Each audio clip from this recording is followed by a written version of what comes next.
Welcome to another vintage fishing reel service video. In this episode we have a Zebco 33 Classic, and the Classics, the 33 Classic I think was first introduced in 1985. So they still had the 33, and then they had the 33 Classic. And from 1985 until 1993, they were a little bit different, and there may have been some other minor changes within those years. But after 92 and starting in 93, on this badge here, it no longer says Feather Touch, for one thing. And prior to 93, there was no ridge grip on the rear cover. Okay, and so it was just smooth there, and then it had a decal in there with line capacities and all that and this and that. So in 1993 through 1996, this is what the Zebco 33 Classic looked like.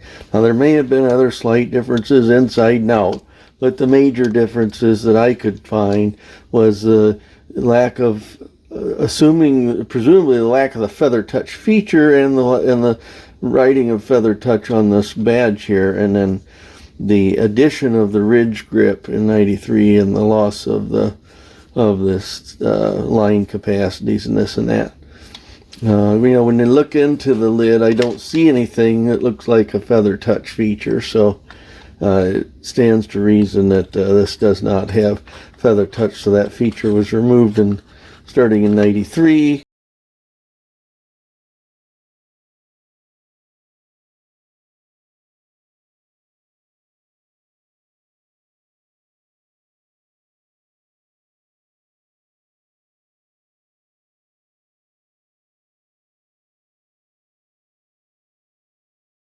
When you get into 1997, I think you lose the Classics, or they major change in design, and then you add in the 33Ls or the 33 Legacies, which I'll eventually do a 33 Legacy.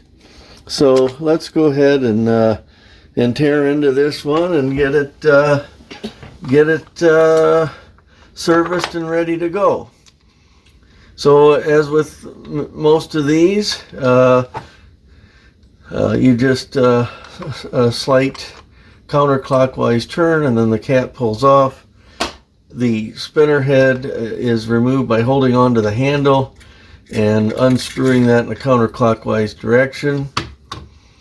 We can examine the pickup pin and the spinner head and see if there's any cuts in that. I don't see any on the pin or in the head. I mean, you see some line abrasions on the pickup, or the line stop or line brake, where that line has been pushed up against the cover, and you can see some line abrasions there. But this is still in decent shape, no cracks, so that's a good thing. That can go in the parts tray. We then have a E-clip here to remove, and this is one of those points where I always forget to do this sometimes before I take off the E-clip, but turn your drag all the way down. Depending on how the drag works, it's either going to reduce the upward pressure on there so it's easier to get your E-clip on and off, or it's going, if it's one of those older ones where the drag is sort of inside the spindle, it's going to release the pressure from the inside of the spool so that you can get that off easily. But it's always good to start with your drag at 0, and that allows that E-clip to come off really easily. You then have this plastic, presumably works as a it's interesting because I just did a Swede turbo cast, and they had this same kind of feature with these 3 ears here that I presumably acts as a drag washer, and that guy was a former Zebco employee, so maybe that's something that he learned there. So off comes our spool, and as is tradition, because you can never trust line. You have no idea how old it is, how long it's been on there. Let's get rid of that old nasty line. There. So that can go in the parts tray spool. And then underneath the spool, it looks like we have a Teflon washer, drag washer, and a metal eared washer. So above the pressure plate you have a metal eared washer, followed by a Teflon washer, which is going to go right up against the spool itself. Then you have the spool, this plastic thing, and your E-clip. Now presumably there was no Teflon washer and so on inside of there. That apparently that's it in terms of what is above the spool. Then you've got your pressure plate here, and so one of those tabs goes into the slot on the drag screw, and the other one goes in this hole in the frame over there. So there's your pressure plate. That can come off. Here's your drag clicker. I actually remembered to say drag clicker this time and not bait clicker. I don't know why. I know it's a drag clicker. I know it is. I just don't say it sometimes. I always say bait clicker. But at any rate, handle looks a little loose on here. How do people, boy, they must abuse these, or some of these rails. I've seen some of these handles. Is it this one or is it the Legacy that was like twisted? Maybe it's not this one. Maybe it's the Legacy, but you'll eventually see that if you follow along. We're going to take the rear cover off. Hopefully that's not a huge problem. Okay, counterclockwise turn about 1/4 of an inch or so. And then pull that off. So there's your rear cover. And then there's your bait clicker right there. So that's just a little plastic deal. And then anti-reverse, selective anti-reverse, so you can turn the anti-reverse off. Well, presumably. Oh, there it goes. I didn't have it turned all the way. And then back on. So let's get the handle off. In this case, there's a screw and a lock plate so you don't lose your handle nut. That one wasn't really put on properly, I don't think, because it's just really loose on there. They could have gone a couple other rotations with the nut before they put the lock plate and screw on. But there's the handle. There is then a brass washer between the handle and the body. So I'll stick that up there with all that. Alright, so now we should be able to just go ahead and pull out the pinion gear and axle shaft. Put that in the parts tray. And then we oh yeah, this has got one of those little clips and I think a bushing. So we've got this Nalgene or nylon or whatever clip here.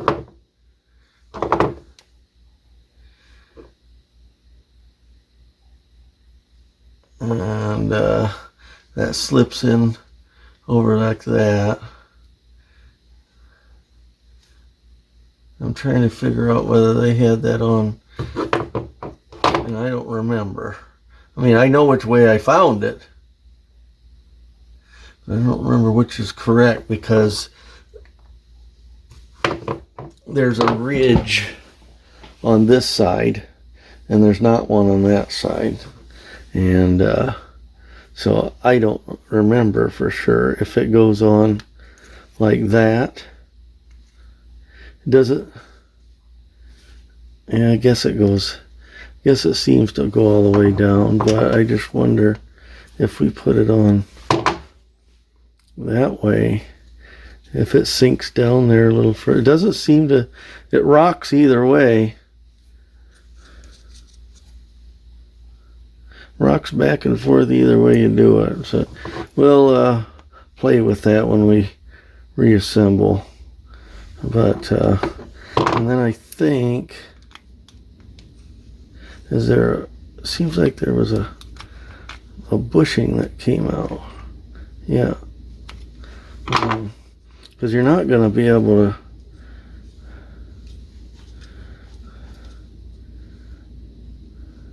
to pull this main gear out unless you get that bushing out of there. And so let's just see.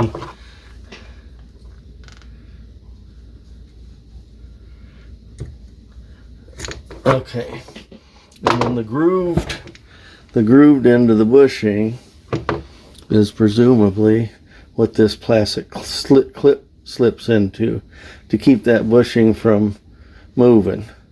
So that grooved end is going to go in first when you reassemble that. But that's just full of sticky grease, kind of hard to pull out there. But it does pull out, so that's what you have to do to even think about getting this main gear out here, because it's to get that bushing out so that there's enough space in there to tip this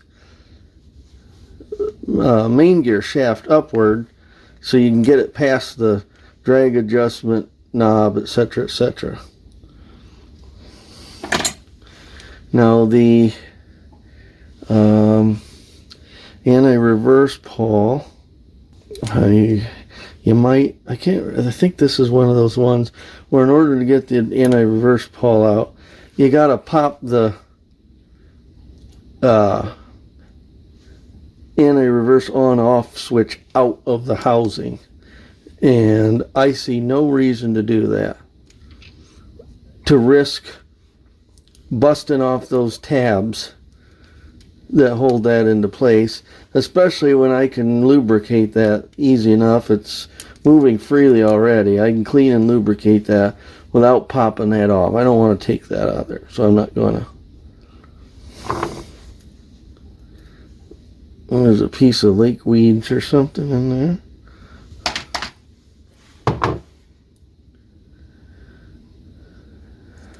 There's where your bait clicker, that can be removed if you want it to very easily and replaced. I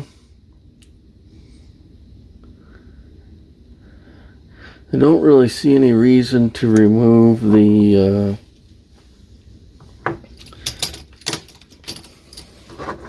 we could remove the this is backwards, so it's not righty-tighty, lefty-loosey, it's the opposite. So you go clockwise to work that out of there. But I don't think I'm going to take it out of there. I guess I could. The only thing I'm concerned about is this little spring, and the sole purpose of that spring is to make a clicking sound when you turn the drag knob. So why don't we go ahead and do it? So clockwise turn, that'll roll that drag screw out of there, and then we can let's see here. Oh, wait a minute. Maybe I can just pull it out this way. Okay, I can pull it out that way, dummy. Okay, so yeah, that's worth taking out. We can get that cleaned up. It doesn't appear that it matters which way it goes back in, so it's a duplicate cogs on one side versus the other, which is what this spring engages for making the drag clicking sound as you're moving the drag knob. So with all of that done, we pretty much have this thing disassembled and ready for thorough cleaning. As with all my videos, if you're new here, what's going to happen now is I'm not going to take you to the sink. I did that in like the second video I did in my channel, I think, where I show you what I do at the sink. But I probably spend more time at the sink than I do here at the workbench. thoroughly cleaning with WD-40. Is that a bearing in there? It looks like it. WD-40 to get down and dissolve that grease, scrubbing it with a toothbrush, then going back over with Dawn dishwashing soap to get rid of any other grease and oil residue, plus to get rid of the WD-40, making sure to get down in all of the holes and journals or whatever you want to call them with a cotton swab. You know, you can clean off all the shafts all you want, but if you're leaving scruddy residue in there, it's not going to help as much as it could. But I'll get these all cleaned up, and I'll be back just like that. All right, let's get these parts divvied out here. All right, as is customary for me, I'm going to take and polish up the shafts on there, on the main gear, and on the axle shaft, just to get any stingy residue, adhering residue on there. And looking at the teeth, I can see that this reel has some use. You know, I can see wear on the lower portion of this pinion gear, but nothing terrible at all, and no missing teeth. So what we're going to do first, this is one of those that has a little lever, kind of a tab lever. I don't know what you call it, but that's got to go into the into this notch there on the pinion gear. So when this ultimately goes in there, that thing's got to fit in that little notch, and that's what activates your what do I call that? The I don't know what I call it, but that's your pawl, your anti-reverse pawl. All right, so I'm going to go ahead and oil this first, even though we can't put it in yet. Well, we have to put it, we have to put it in, but it's not going to be in the bushing yet. So, but you have to oil it before you get in there. I'm going to make sure that little, I don't know if you can see that at all, but that little arm on that thing that goes around your main gear shaft, that little tab has to go in the notch on that anti-reverse pawl. Ultimately, and then we've got to put our bushing in there, and I'm going to grease the outside of this. The inside, you know, I could add some more oil, maybe I will, but there's already oil on the shaft, on the main gear shaft, so that should be well lubricated anyway. And we're just going to push that bushing back in there until it's about flush with the housing there. And let's see here. Yeah, and then that should your slot in the your groove in that bushing should appear. And again, I don't know why or what, but I'm just gonna assume that that ridge kind of rests on top of the this plastic here, so I'm going to have that ridge facing that way. Main thing is that it just sort of locks that bushing in there. You can see the anti-reverse is working, so that little arm on that clip that's on the crank gear is in the notch on that anti-reverse, so you can see you can go forward, and then when you go back it stops. If I turn that switch off, you can go either way, no anti-reverse. Alright, so I'm going to go ahead and grease the main gear, and basically just packing grease into the teeth. And now we're ready for our pinion gear, which needs to be greased. I mean, it wouldn't have to. Theoretically, the grease on the main gear is going to work its way into the pinion, but just to be safe, I'm going to pull this up and get a little oil down in there. and oil up on this shaft here and work that in, and then oil the axle shaft and slink that right down in there. Oh, I'm going to add a little, I don't know if oil will get in there. That bearing might be sealed. I'm going to add a little oil around there and slink that back down in there. Kind of turn your main gear to mesh up the teeth. And now we can start thinking about putting our thing. Looks like it got melded or something. There's some looks like the teeth are all like melded together right there or something. I don't know. Or glue or something. I don't know what that is. But at any rate, I think it went in with this scruddy side facing inward. So I guess that's the way I'll put it back. You kind of got to depress that little spring down up underneath there once you slide that in. And then go against your nature and turn this thing, whoops, you got to put it in from the other side, dummy. Go against your nature and go counterclockwise to screw it in. And just bring it level with the case there. And that's done. Actually, I'm just going to put some oil on the threads there.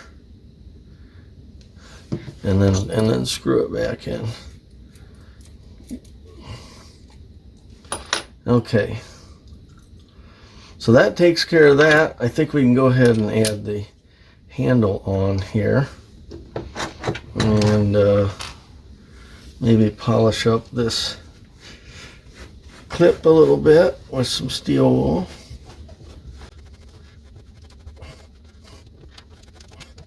And quite frankly, I should take that nut out and put it on the wire wheel, but I think I can get it with the steel wool. It's just kind of an awkward thing to deal with here.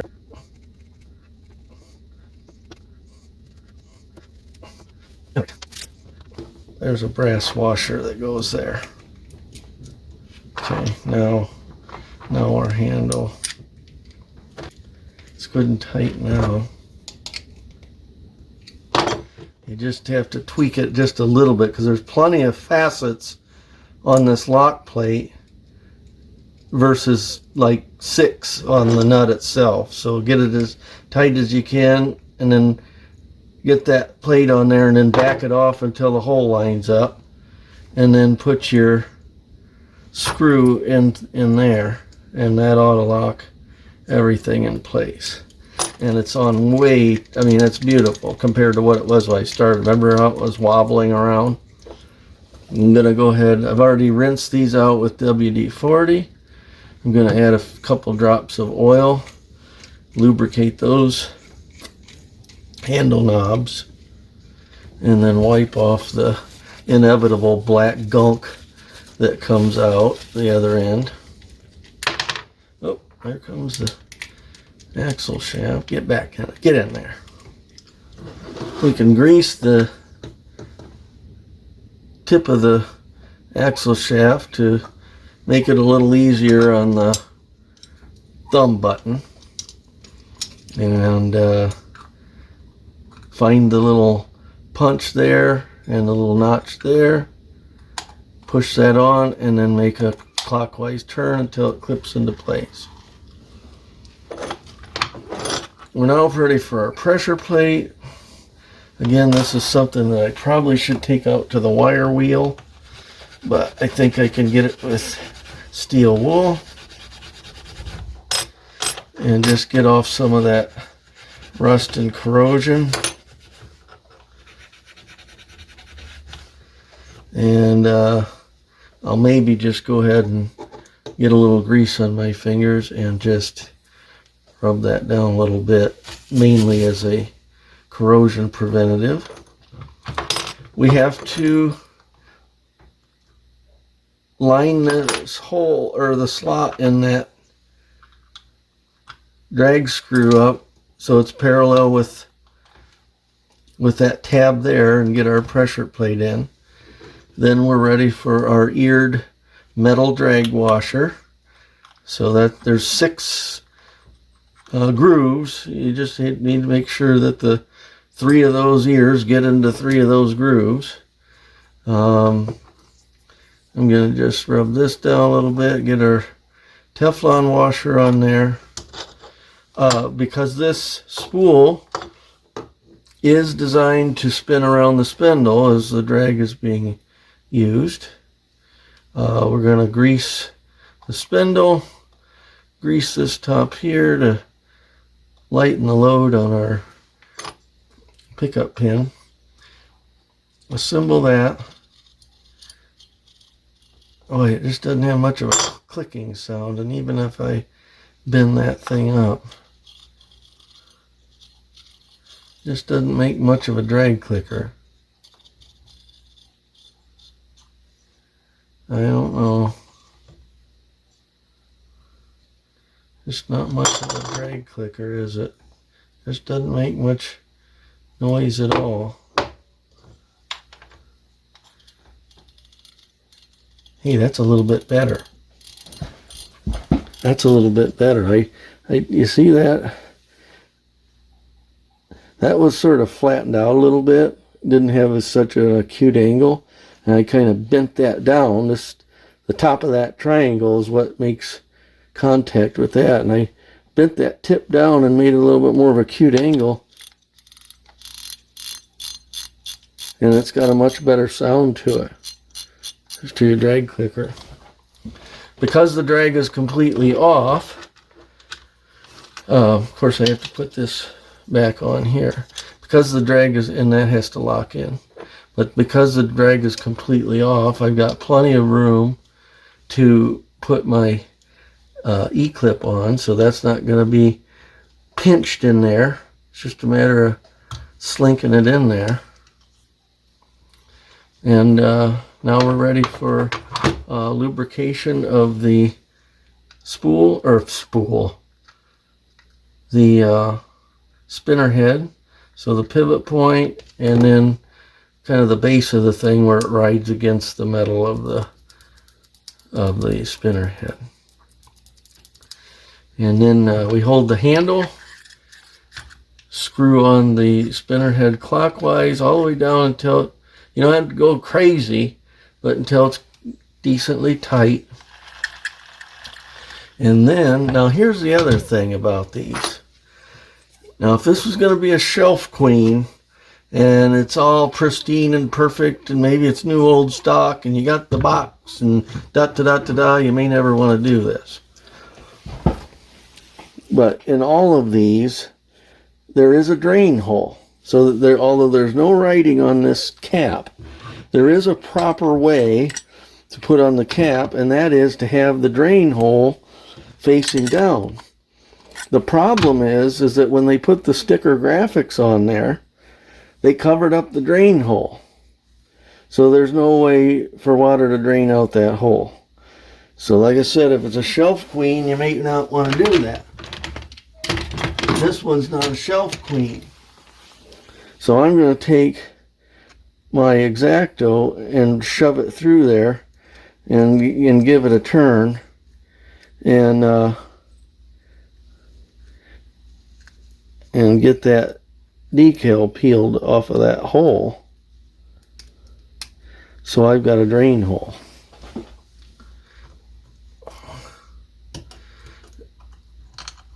So like I said, if it's a shelf queen, you're probably, messing it up its collector value.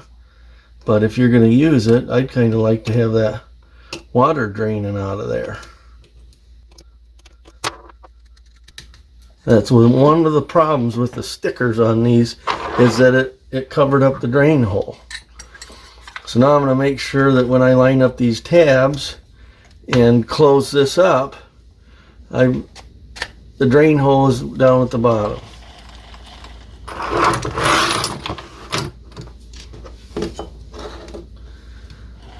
So Look at that. Look at that work now. Yeah, I'm going to get much better than that. And we'll just check the bait clicker. Hopefully I didn't screw that up. No. That is the actual bait clicker, not the drag clicker. The anti-reverse is working. Button works. I'm sure the drag works. So there it is. Completely serviced. A Zebco 33 Classic. In this particular case, now in terms of the insides and stuff, other than the feather touch feature, it's probably going to be the same between 85 and 93. But this particular reel dates between 93 and 96, basically. 97 they started a different design, and then they had the addition of the 33L or Legacy.